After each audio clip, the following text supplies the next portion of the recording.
Media के सभी साथियों का आज की इस प्रेस कॉन्फ्रेंस में बहुत बहुत स्वागत है। जैसा आप पिछले कुछ दिनों से देख रहे हैं कि भारतीय जनता पार्टी की सरकार धड़ाधड़ झूठ बोलती जा रही है, धड़ाधड़ झूठी घोषणाएं कर रही थी। चुनाव आचार संहिता लगने के बाद भी चुनाव आचार संहिता की धज्जियां उड़ाने से माने नहीं, 86 अफसरों के तबादले इन्होंने कर दिए। इसका मतलब साम दाम दंड भेद भारतीय जनता पार्टी हर तरीका अपना करके किसी भी तरीके से चुनाव में बने रहना चाहती है, लेकिन हालत बहुत खराब है भारतीय जनता पार्टी की। और आज के दिन में सारे भारतीय जनता पार्टी के कार्यकर्ता, सारे समर्थक इस बात को लेकर के नाराज हैं कि चुनाव से ठीक पहले भारतीय जनता पार्टी ने हरियाणा के लोगों से झूठ बोला। मैं एक और उदाहरण आपके सामने रख रहा हूं कि किस तरीके से भारतीय जनता पार्टी ने न सिर्फ 1,20,000 युवाओं के साथ धोखा किया, उनको पक्की नौकरी करेंगे ये कह करके वो जो रूल्स रेगुलेशन बनाने थे, नोटिफाई करने थे, वो तक नहीं किया चुनाव अनाउंस होने से पहले। साथ ही साथ 1500 असिस्टेंट प्रोफेसर जो अलग अलग यूनिवर्सिटीज के अंदर, अलग अलग कॉलेजेस के अंदर काम कर रहे हैं, जिनको बाकायदा योग्यता की उनका इश्तिहार निकाल करके चयन समिति द्वारा उनका इंटरव्यू लेकर के उनको भर्ती किया गया टेम्परेरी तौर पर, और 7वें वेतन आयोग के हिसाब से उनको 57,000 के आसपास सैलरी दी जा रही है। ये लोग काफी समय से, 2 साल से 12 साल हो गए इनको काम करते हुए। ये लोग काफी समय से इंतजार कर रहे थे कि इनको पक्का किया जाएगा।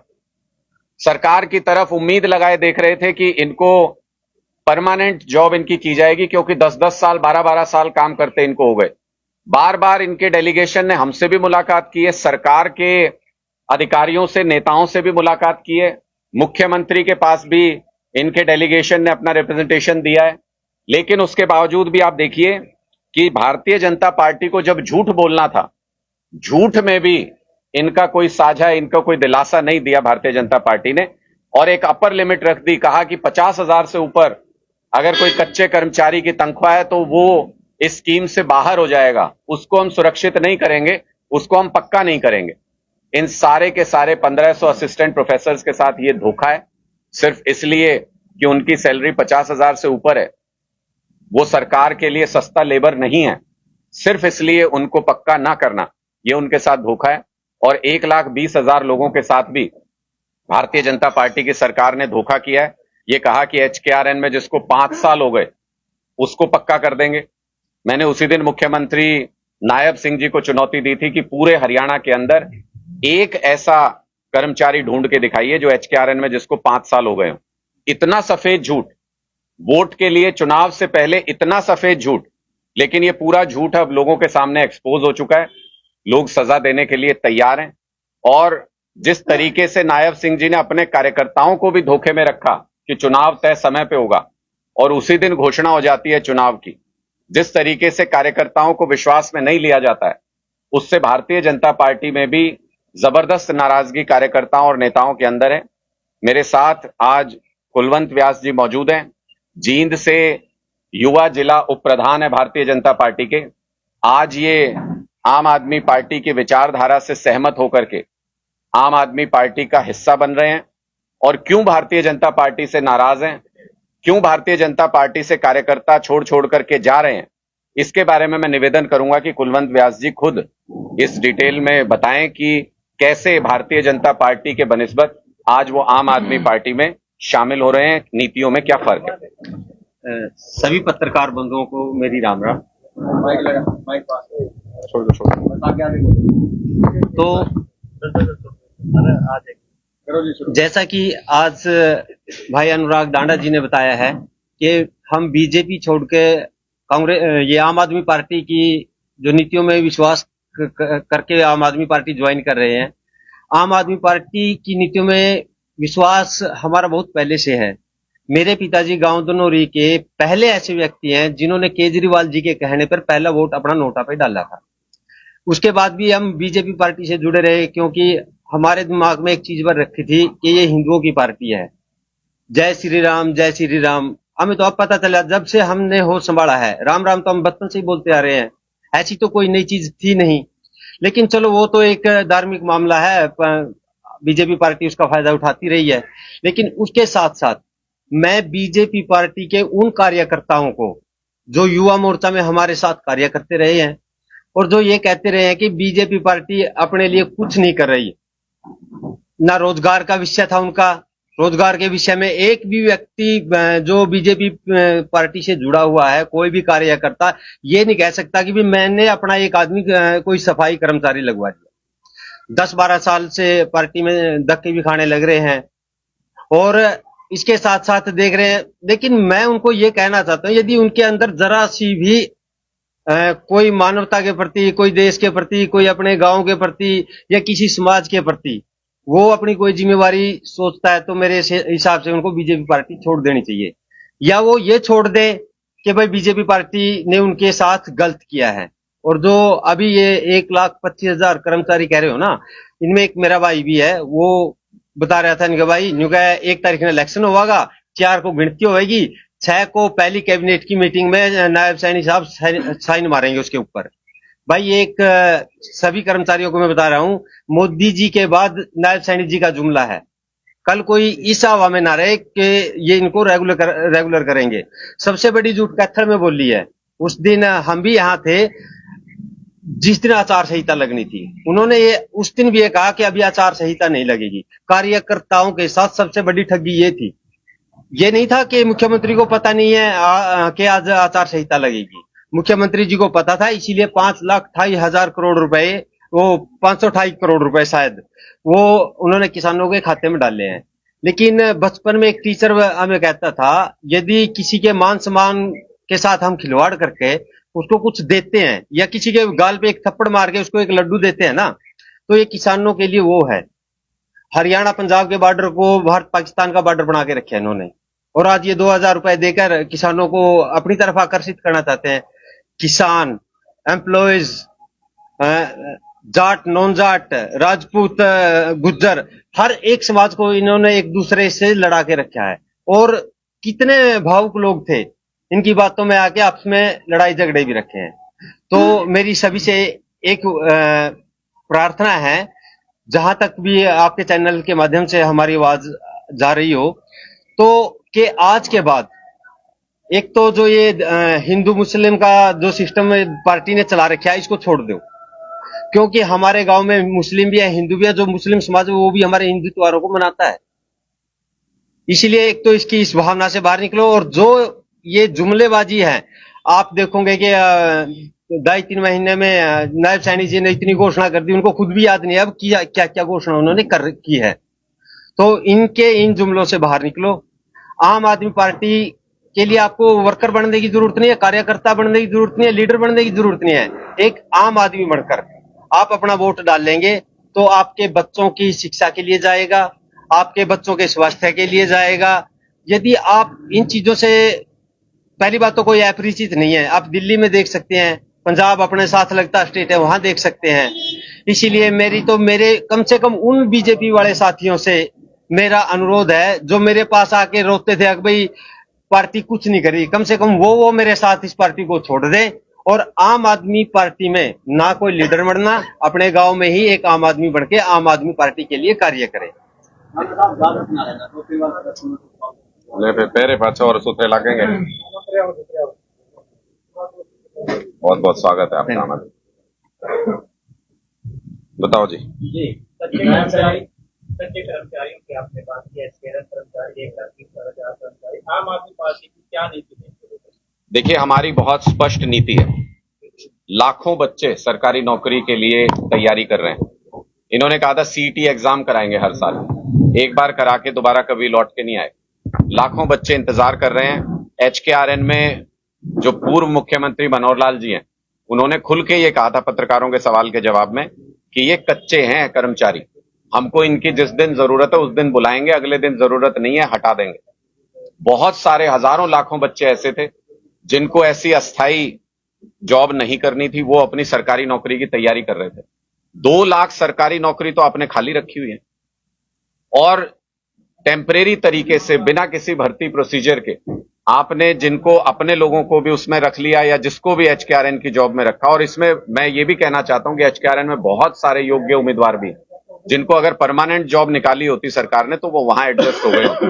लेकिन उनके साथ भी उनकी भावनाओं के साथ इस तरह का खिलवाड़ करना कि 5 साल जिसको हो गए उसको पक्का कर देंगे, हुए ही नहीं। 3 साल हुए एचकेआरएन शुरू हुए, 5 साल का तो एक भी कर्मचारी नहीं है।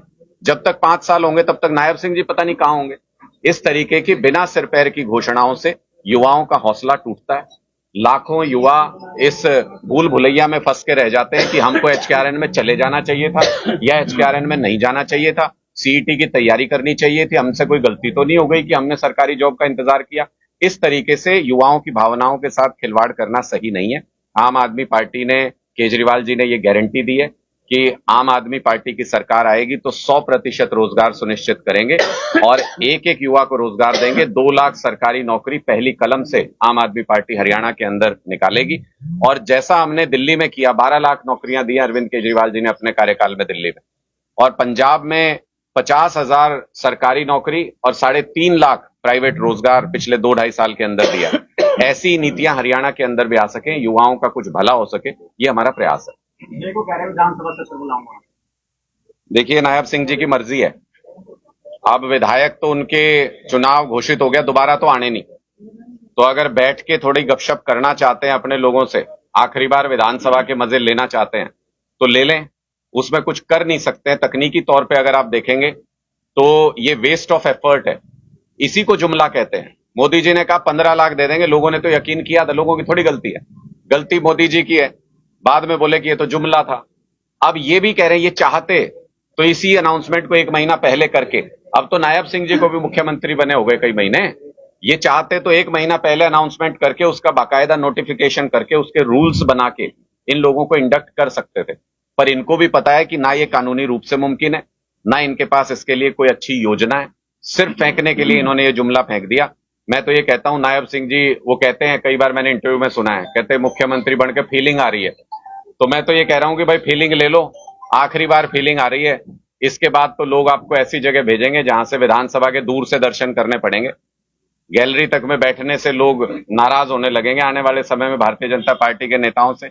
इसलिए आखिरी विधानसभा सत्र आपको मुबारक। सिलेंडर राजस्थान में भी 500 पहले ही नारायण ने घोषणा की थी कि किसानों के खाते में 525 करोड़ रुपए डाल दिए। देखिए, थोड़ी देर पहले मैं ये कह रहा हूं कि अगर आए भी हों तो मैं तो साफ तौर पे ये कहना चाहता हूं कि अगर नायब सिंह जी को ये लगता है, एक मैं टीवी पे सुन रहा था, वो कह रहे थे मैं भी किसान का बेटा हूं। किसान का बेटा होके भी अगर उनको ये गलत फहमी है कि किसान के जमीर को 2,000 रुपए से खरीद सकते हैं, तो लानत है उनकी सोच पे। जिस दिन इन्होंने सड़क के ऊपर 750 किसानों की शहादत ली थी, उस दिन इनको किसान याद नहीं आए। अब ये चुनाव से ठीक पहले कह रहे हैं 24 फसलों पे एमएसपी दे देंगे, पहले इनको ये एमएसपी याद नहीं आया। चुनाव जल्दी क्यों करा रहे हैं? सीजन आने वाला है, मंडी में फसल जाएगी तो पता चल जाएगा, पोल खुल जाएगी कि एमएसपी तो दे नहीं रहे, 500 600 रुपए कम में किसानों को अपना अनाज बेचना पड़ रहा है। वो पोल ना खुल जाए इसलिए 15 दिन पहले चुनाव करा रहे हैं। इनको क्या लगता है कि लोगों को ये बातें समझ में नहीं आती?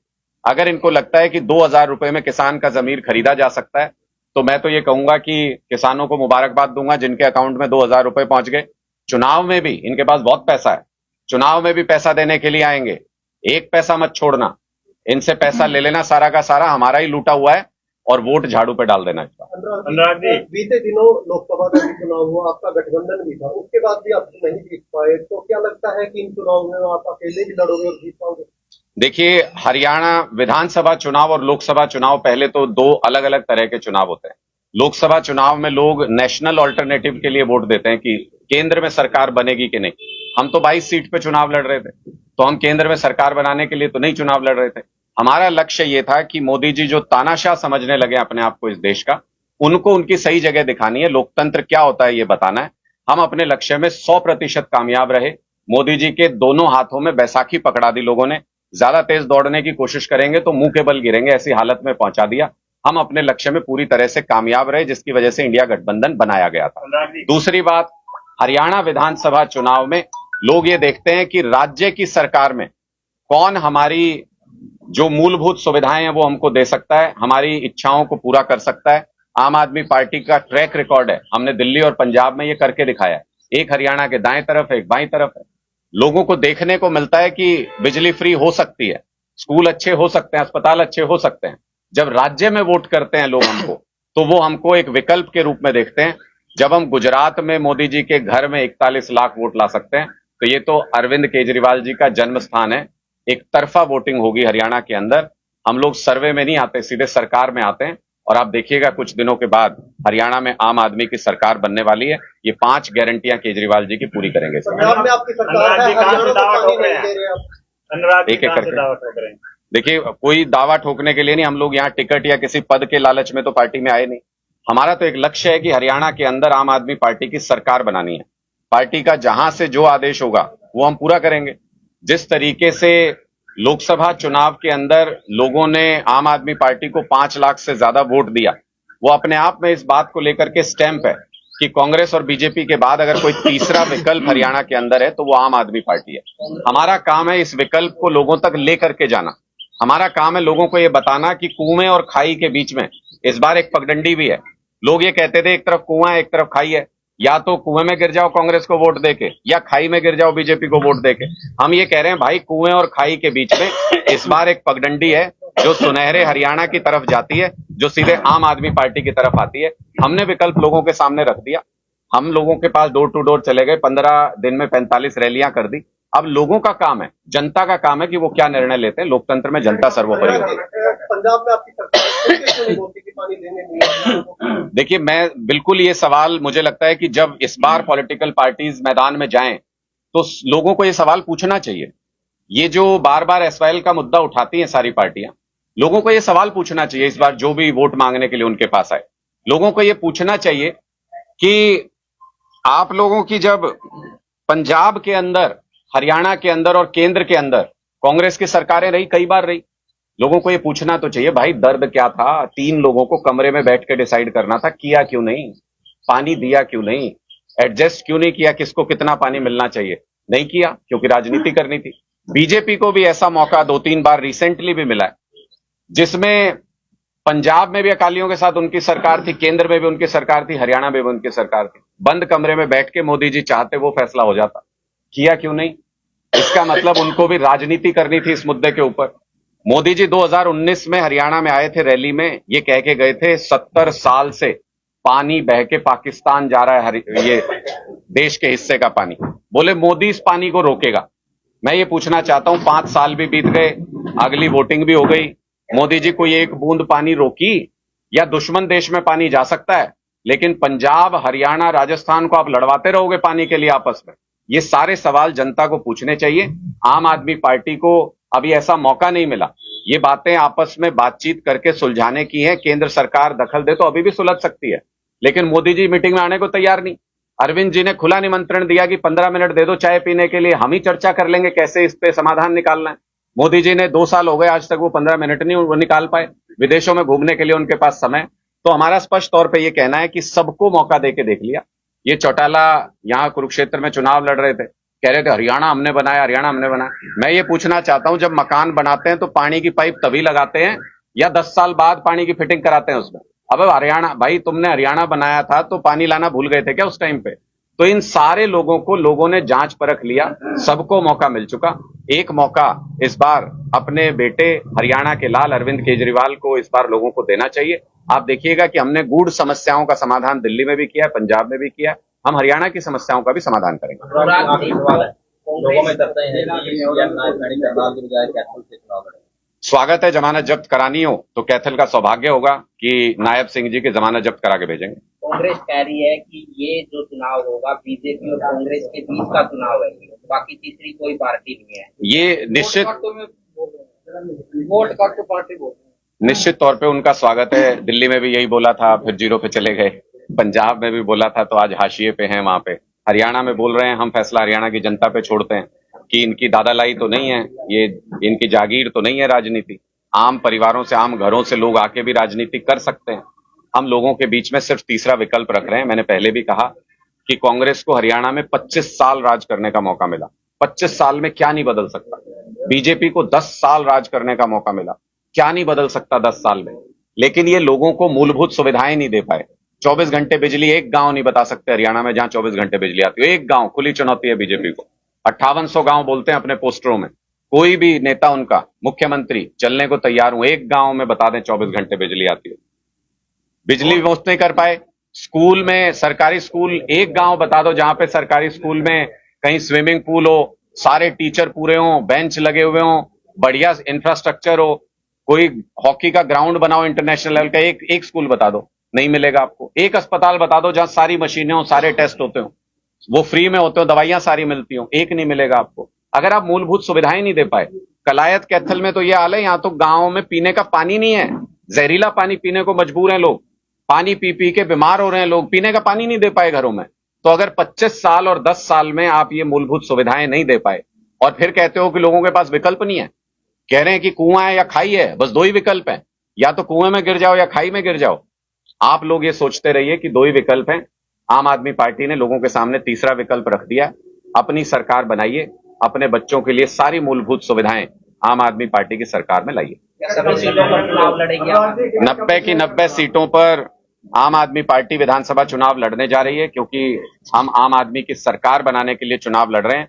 बहुत जल्दी एक फाइनल फेज में अभी कैंडिडेट सिलेक्शन प्रोसीजर चल रहा है, हर एक कॉन्स्टिट्यूएंसी में सर्वे कराए जा रहे हैं। बहुत जल्द आम आदमी पार्टी की टिकट्स की अनाउंसमेंट होगी। राजस्थान चुनाव से पहले कहा था कि सिलेंडर बंद होगा, हरियाणा चुनाव से पहले भी। देखिए, राजस्थान चुनाव के बाद क्या हुआ उस पर भी ध्यान दीजिए।